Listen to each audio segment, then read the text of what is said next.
السلام عليكم ورحمة الله وبركاته. ازيكم يا حبايب قلبي؟ عاملين ايه؟ ان شاء الله النهارده هنعمل البانيه اللي انا عملته من الفرخة اللي احنا عملناها. طبعا انا ان شاء الله في فيديو تاني هنزل لكم ازاي نخلي الفراخ باذن الله عشان شهر الكريم باذن الله. كل سنة وانتم طيبين.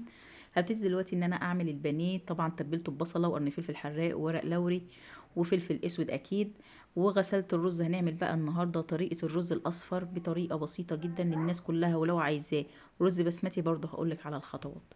دلوقتي انا حطيت حبه زيت وحطيت له كركم وحطيت ورق لوري، وابتدي ان انا اشوح الرز كويس طبعا بعد ما بغسله.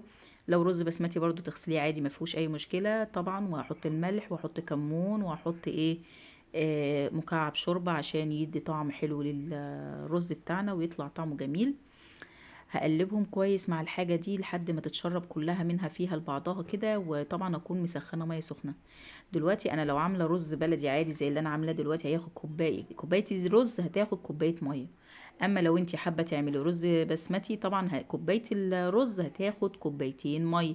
الرز البسمتي بيرمي عن الرز الاصفر اللي هو الرز القصدي البلدي، فبتفرق في الوزن. يعني انت لو جبتي ربع كيلو مثلا، انتوا 3 افراد ولا 3 افراد يكفيكوا الرز الربع كيلو يكفيكوا ويفيد كمان.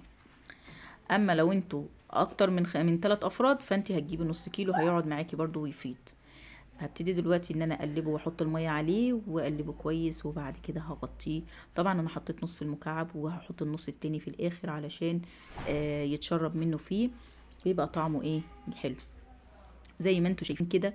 خلاص ابتدى ان انا قلبته كويس، وهبتدي ان انا اغطيه كويس علشان يتشرب. وبعد ما طبعا درجة الحرارة تكون وسط، ويكون اول ما تحس ان هو بيغلي وبيتشرب كده تروحي مهدية النار عليه علشان ما يشطش منك.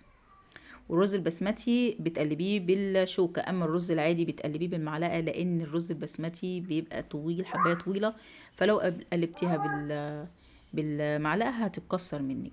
ابتدي دلوقتي خلاص هغطي الحله بتاعتنا، ونبتدي ان احنا بقى نعمل البانيه بتاعنا طبعا اللي احنا تبلناه وشلناه في التلاجة. احط بضايه واقلبهم مع بعض واعملها بالفيجيتار ونقليها.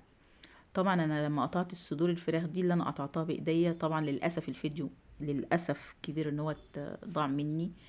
هبتدي دلوقتي ان انا احطه بقى في الزيت بتاعنا زي ما انتوا شايفين كده، وادي شكل البانيه بتاعنا والطحينه والقوطه. انا بحب اكل جنبيها قوطه والرز اللي احنا عملناه. ما تنسوناش بلايك. مع السلامه.